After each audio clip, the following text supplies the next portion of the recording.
बिस्मिल्लाहिर्रहमानिर्रहीम। आदाब अर्ज़ पाकिस्तान में मैं हूँ मोहम्मद सलीम। शुरू करता हूँ अल्लाह के नाम से जिसके कब्ज़ा कुदरत में मेरी और आपकी जान है।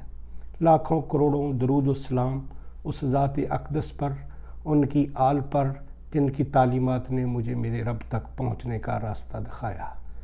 अस्सलामु अलैकुम मुअज़्ज़ज़ नाज़रीन ग्रामी, मेरे बहनों और भाइयों। पिछली वीडियो में पाकिस्तान का मतलब क्या, ला इलाहा इल्लल्लाह पार्ट 1 में हमने पाकिस्तान की तारीख़ को 1947 से लेकर 1971 सकूत ढाका बांग्लादेश का बनना यहाँ तक हमने कवर किया। उस वीडियो के बहुत सारे मुझे फ़ीडबैक आए। मेरे बहुत सारे दोस्त मेहरबान और मेरे चाहने वालों ने मेरी बहुत सारी उस तकरीर के अंदर गलतियों को हाईलाइट किया, जिसके लिए मैं उनका बहुत ज़्यादा मशकूर हूँ। उनके लिए मेरे पास बहुत सारी दुआएं हैं, उनको दुआओं में याद रखता हूँ। आज स्पेशली मेरे एक भाई ने मुझे ये कहा कि हम अल्लाह की इबादत करते हैं और रसूल की अताअत करते हैं। मैंने उस वीडियो में ये कहा कि हम अल्लाह और अल्लाह के रसूल की इबादत करेंगे, तो यकीनन ये स्लिप ऑफ टंग है। मेरा ऐसा कोई मकसद नहीं था। हम यकीनन अल्लाह ताला की इबादत करते हैं और रहमतल लिल आलमीन की अताअत करते हैं, जिसके लिए मैं आप लोगों से माज़रत ख़्वाह हूँ और अल्लाह ताला से तौबा और इस्तग़फ़ार का तलबगार हूँ। और दूसरी गलती वो ये हुई कि सकूत ढाका 16 दिसंबर 1971 है, 26 दिसंबर 1971 नहीं है।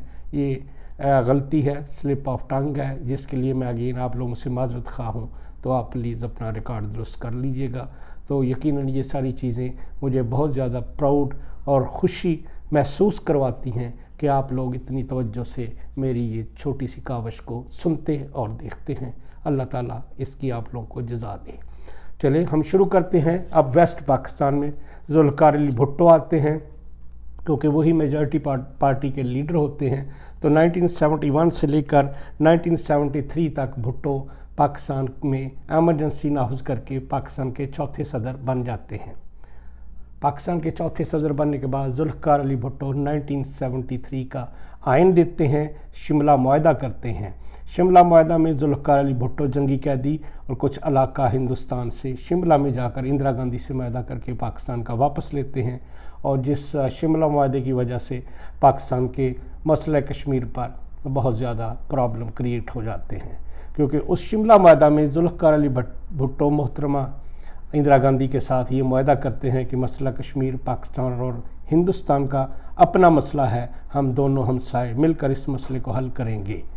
उसका नुकसान ये होता है कि यूएनओ में 1948 में नेहरू साहब जो मसला कश्मीर को यूएनओ में लेकर गए होते हैं, वो जिसको बाद में पाकिस्तान प्रोसीड करता है, उसको फॉलो अप करता है उन करारदादों को, तो वो एक किस्म की यूएनओ में आइसोलेट हो जाती हैं, क्योंकि पाकिस्तान में इंडिया और पाकिस्तान दोनों मिलकर ये बात तय कर लेते हैं कि हम ये मसला मिलकर हल करेंगे। 1973 के आइन में ज़ुल्फ़िकार अली भुट्टो जो देते हैं, उसमें ये लिखा हुआ होता है कि हाकमियत आला सिर्फ़ अल्लाह ताला की ज़ात है। इसका मतलब ये है कि मुल्क की सुपीरियर अथॉरिटी, मुल्क की सबसे हायर अथॉरिटी अल्लाह ताला की ज़ात है। और यही चीज़ 1949 में करारदाद मकासद में लिखी गई है।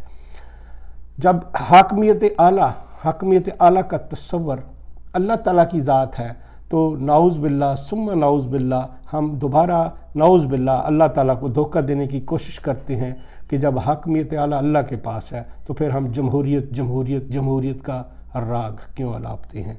होना तो चाहिए था पाकिस्तान का मतलब क्या, ला इलाहा इल्लल्लाह, अल्लाह का दीन, अल्लाह के रसूल का बताया हुआ दीन, ये होना चाहिए था, लेकिन ऐसा नहीं हुआ।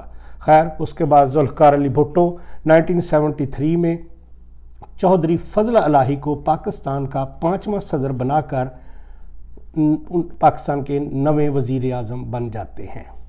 नवे वज़ीर आज़म बनने के बाद 1976 में वो जो बड़े बड़े ज़ुल्फ़िकार अली भुट्टो के कारनामे हैं, उनमें सबसे बड़ा कारनामा ये होता कि वो इस्लामी सरबराही कॉन्फ्रेंस, दूसरी इस्लामी सरबराही कॉन्फ्रेंस लाहौर में बुलाते हैं। पूरी इस्लामी दुनिया के बड़े बड़े लीडर वहाँ जमा होते हैं और उन बड़े बड़े लीडरों के साथ ज़ुल्फ़िकार अली भुट्टो इस्लामी ब्लॉक बनाने की कोशिश करते हैं। और भुट्टो का थोड़ा सा जो उनका रशिया की तरफ रुझान होता है, वो इस सिलसिले में पाकिस्तान स्टील मिल को एक्सपेंड करवाते हैं, उसको मॉडर्नाइज़ करवाने में रशिया से हेल्प लेते हैं। इस सारे सिलसिले के बाद जब ये इस्लामी सरबराही कॉन्फ्रेंस का अलामिया जारी होता है, इस अलामिया के बदले में इंडिया को जो उसकी सदियों से उसके खून में शामिल है, हमारे साथ दुश्मनी, हमारी तरक्की उनको जो तकलीफ़ देती है, तो हिंदुस्तान 18 मई 1974 को पोखरान के मुकाम पर राजस्थान में अपना पहला एटमी तजर्बा करता है। उस एटमी तजर्बे के बाद जुल्फ़िकार अली भुट्टो ये ठान लेते हैं कि हम पाकिस्तान को एटमी ताकत बनाएंगे, खा हमें पाकिस्तानी कौम को घास खानी पड़े। लेकिन अल्लाह के फजल करम से फिर हमने वो कर दिखाया। जुल्फ़िकार अली भुट्टो इस्लामी दुनिया के बड़े बड़े लीडरों के साथ मिलकर एक इस्लामी ब्लॉक, इस्लामी बैंकिंग सिस्टम बनाना चाहते थे। उनका रुझान रशिया की तरफ था, जो कि इलाके की और दुनिया की दूसरी सुपर पावर्स को मंजूर नहीं था, इसलिए वो दूसरी सुपर पावर के मंजूर नज़र नहीं रहे थे। जुल्फ़िकार अली भुट्टो इस्लामी दुनिया के साथ मिलकर बिल अमूम और 5 दूसरे बड़े लीडरान के साथ मिलकर बिलखसूस इस्लामी दुनिया में एक बहुत बड़ा इनकलाब लाना चाहते थे। उन 5 लीडरान में शाह फैसल मरहूम सऊदी अरब से, अनवर सदात मिस्र से, कर्नल कज़ाफ़ी लीबिया से, जुल्फ़िकार अली भुट्टो पाकिस्तान से, जनरल सहारतू इंडोनेशिया से। अगर आप इन 5 लीडरान की हिस्ट्री उठा के देखें तो किसी की एग्जीक्यूशन की गई, किसी की असैसिनेशन की गई, किसी के भतीजे ने मार दिया और किसी को अमेरिका ने एयर स्ट्राइक के ज़रिए मार दिया, और जो कुदरती मौत मरा उनमें इंडोनेशिया के सिर्फ जनरल सहारतू थे।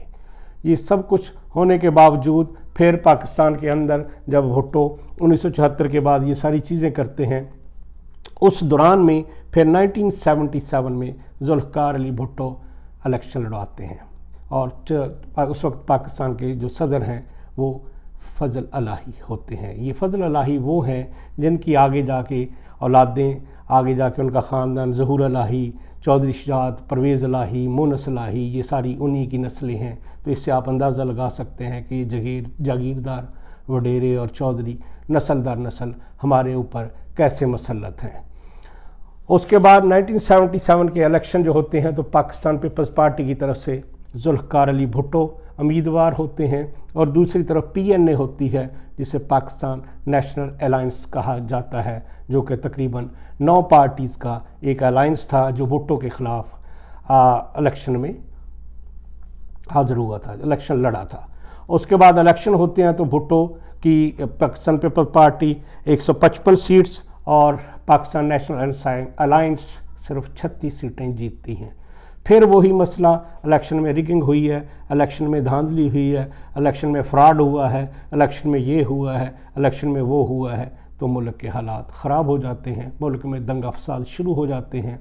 तो पाकिस्तान सिक्योरिटी फोर्सेस, पाकिस्तान की सिक्योरिटी फोर्सेस जो हैं वो पाकिस्तान के शहरों में अमन व अमान कायम करने की कोशिश करती हैं। इसी दौरान में 1975 में ही जुल्फ़िकार अली भुट्टो जो हैं ज़ियाउल हक़ को पाकिस्तान का कमांडर इन चीफ बनाते हैं।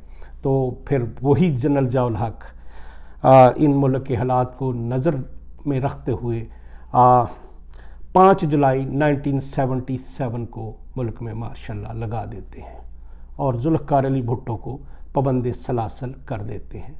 2 साल के अरसे तक तकरीबन जुल्फ़िकार अली भुट्टो जेल में रहते हैं। सुप्रीम कोर्ट में उन पर मुकदमा चलता है, उनके ऊपर इल्ज़ाम होता है, एलिगेशन होती है कि उन्होंने अपने एक सियासी हरीफ को कत्ल करवाया है। तो सुप्रीम कोर्ट 2 साल केस सुनने के बाद ये फ़ैसला देती है कि भुट्टो को 4 अप्रैल 1979 को तख्तादार पर लटका दिया जाता है। पाकिस्तान की तारीख़ का एक और बाब बंद हो जाता है। भुट्टो एक अजीम लीडर होते हैं। उसके दौर में पाकिस्तान ने आल्दो इंटरनेशनल लेवल पे स्पेशली इस्लामी दुनिया में बहुत मकाम बनाया। भुट्टो का अपने अवाम के लिए ये शनाख्ती कार्ड का इजरा, पासपोर्ट के बारे में मालूमात, ये भुट्टो के दौर में ही लोगों को इसका ज़्यादातर पता चला और इसी तरह से लोग शनाख्ती कार्ड और फिर पासपोर्ट के इजरा के बाद बाहर दूसरे मुल्कों में रोज़ी रोटी के चक्कर में गए। और उसी दौरान में भुट्टो का ये नारा बहुत मशहूर हुआ, रोटी कपड़ा और मकान, जो कि आज तक भी पीपल्स पार्टी उनकी शहादत के बाद सो कॉल्ड पीपल पार्टी उस पर अमल कर रही है। ये इस सिलसिले में नहीं कि रोटी कपड़ा और मकान आवाम के लिए, बल्कि इस तरह के रोटी कपड़ा और मकान उनके अपने वज़ीरों के लिए, अपने मशीरों के लिए, अपने सदूर के लिए, अपने वज़ीर आज़म गवर्नर्स के लिए, ना कि आम पब्लिक के लिए। तो ज़ुल्फ़िकार अली भुट्टो की गर्म किए हुए उस तंदूर को पीपल्स पार्टी आज तक यूज़ कर रही है, उसमें रोटियां लगा रही है, बल्कि अब तो रोटियां नहीं लगा रही, पिछले को 25-30 साल से तो वो नान, कुलचे, ये सब कुछ लगा रही है।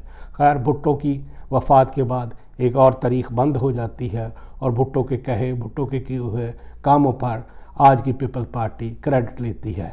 उसके बाद जनरल ज़ियाउल हक भुट्टो की वफ़ात के बाद आते हैं और 1977 को मार्शल लॉ लगा दिया जाता है और 1978 को चौधरी फजल इलाही को सदारत से हटाकर ख़ुद सदर बन जाते हैं।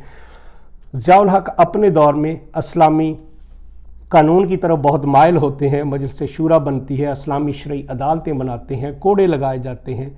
इसमें कोई शक नहीं कि वो एक दीनदार जर्नैल थे, वो उसमें इस्लामी निज़ाम पाकिस्तान में लाना चाहते थे। उन्होंने बहुत सारी कानून के अंदर तब्दीलियाँ की। उसी दौर में मोहम्मद ख़ान जनीजो को पाकिस्तान का वज़ीर आज़म बनाया गया, जो कि सिंध के बहुत बड़े ज़िम्मेदार थे। इस तरह ऑन एंड ऑफ ये चलता रहा, लेकिन 25 दिसंबर 1979 को उस वक्त दुनिया का सिनेरियो, दुनिया की सोच, स्पेशली पाकिस्तान, अफ़गानिस्तान वगैरह की बदली, जब 25 दिसंबर 1979 को USSR, Soviet state of Russia की फ़ौजें अफ़गानिस्तान के अंदर दरिया यामू पार करके दाखिल हो गईं। पाकिस्तान की सियासत का धारा उस वक्त बदल गया। हर कोई अब उस तरफ सोचने लगा, क्योंकि ये जो पोलर बियर रशिया है, ये तो अफ़गानिस्तान को रौंदता हुआ पाकिस्तान को क्रॉस करके पाकिस्तान के गर्म पानियों में कराची की बंदरगाह तक, बहेरा अरब तक पहुंच जाएगा। तो पाकिस्तान आर्मी, ISI, पाकिस्तान की बाकी इदारों ने मिलकर इस पर काम करना शुरू किया, अमेरिका को इत्माद में लिया और पाकिस्तान आर्मी ने मुजाहिदीन की ट्रेनिंग शुरू की। उस ट्रेनिंग में पाकिस्तान आर्मी और ISI का बहुत किरदार था। अमेरिका ने यकीनन असला सप्लाई किया, सऊदी अरेबिया, ईरान, UAE और दूसरे इस्लामी मुल्कों ने यकीनन फंडिंग की और ये जिहाद का एक लामहदूद सिलसिला जारी हुआ अफ़गानिस्तान में। इसी दौरान में 30 से 40 लाख अफ़गान मुजाहिदीन मुहाजिरीन की शक्ल में इंटरनेशनल बॉर्डर क्रॉस करके अफ़गानिस्तान से पाकिस्तान में आ बसते हैं, जो कि आज तक पाकिस्तान के अंदर हैं। और इनके आने से पाकिस्तान की इकॉनमी के ऊपर जो बोझ पड़ता है वो तो एक और बात है, लेकिन पाकिस्तान को इन्होंने क्लाशनकोफ कल्चर और हेरन कल्चर से इतना बदनाम किया कि पाकिस्तान दुनिया के नोटोरियस तरीन, बदनाम तरीन मुल्कों में शुमार होने लगा। उसके बाद ये इस जहाद का सिलसिला अभी जारी था कि जनरल ज़ियाउल हक अपने रुफ़क़ा कार के साथ खैरपुर टामियावाली में अमेरिका से हमने कुछ टैंक्स लिए होते हैं, उनकी एक्सरसाइज देखने के लिए अमेरिकन सफ़ीर और कुछ जर्नैलों के साथ बहावलपुर जाते हैं और वापसी पर बहावलपुर से इस्लामाबाद आते हुए उनके त्यारे को हादसा पेश आता है, जिसमें जनरल ज़ियाउल हक, जनरल अख्तर अब्दुर्रहमान और दूसरे बहुत सारे जर्नैल शहीद हो जाते हैं। हत्ता कि उसमें अमेरिकन सफ़ीर रॉबर्ट रफ़ील और उनके brigadier general military attaché Herbert W. वसोम भी मारे जाते हैं। इस तरह पाकिस्तान की तारीख़ का एक और बाब बंद हो जाता है और ये फ़ाइलें आज तक रेड फीतों, इन जगीरदारों, इन वडेरों, इन चौधरियों की ग़ुलाम गर्दिशों में घूमती रहती हैं। आज तक इतना ही। इंशाअल्लाह अगले व्लॉग में इसके बाद क्या होता है आप लोगों को बताऊंगा। अल्लाह ताला पाकिस्तान का हामी और नासर हो। पाकिस्तान पाइंदाबाद। आप मुझे याद रखिएगा, मैं आपको याद रखूँगा अपनी दुआओं में, अपने सजदों में। अल्लाह ताला आपका हामी और नासर हो। अस्सलामु अलैकुम।